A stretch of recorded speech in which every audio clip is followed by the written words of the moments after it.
Milk inside a bag of milk inside a bag of milk is a short psychological visual novel made by Russian developer Nikita Krukov. It's a relatively short endeavor, taking no more than 20 minutes to complete, but don't let its length fool you, as this game says a lot in its small runtime. The premise of the game is a young girl wishes to travel to the market to grab a bag of milk, and she enlists your help to do it. For those that don't know, milk is often packaged in bags rather than containers in places like Canada and Russia. From the get-go, the girl explains how it's been so long since she had last left the house to go shopping, that she forgot how you're supposed to talk to people. In response, you say, "Who are you talking to?"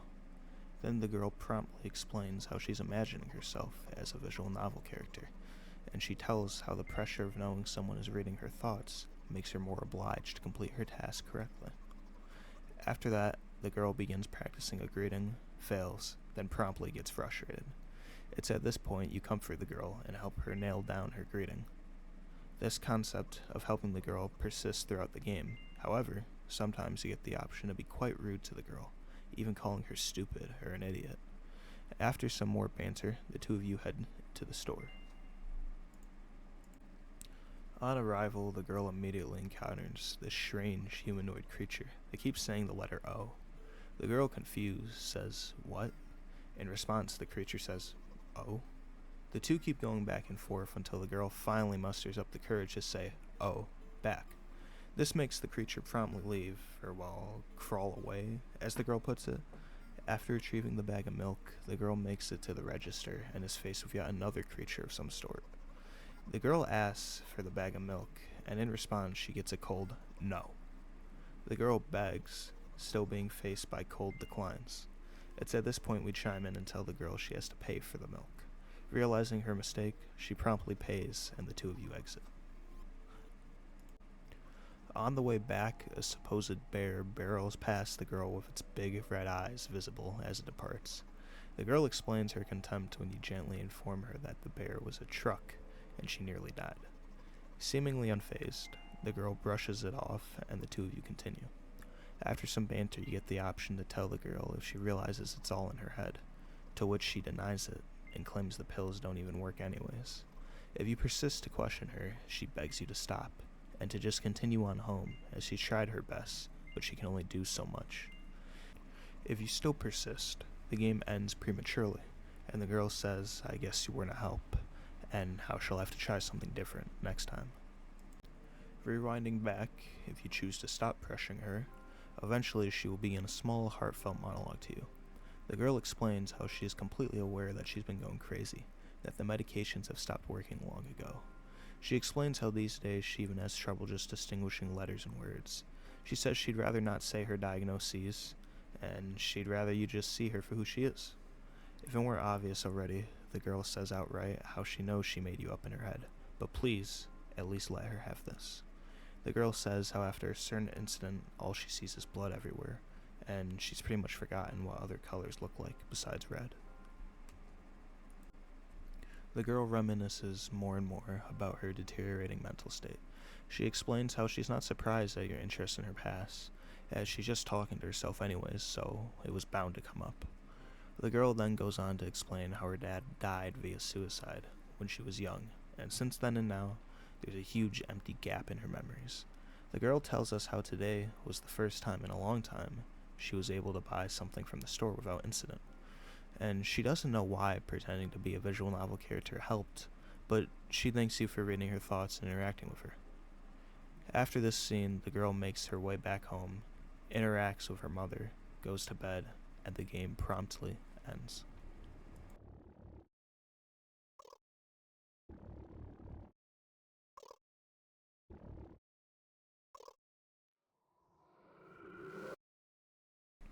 Now, to kind of explain what's really going on in this game, the girl we interact with throughout the game is a troubled one, who, after the death of her father, began to mentally deteriorate.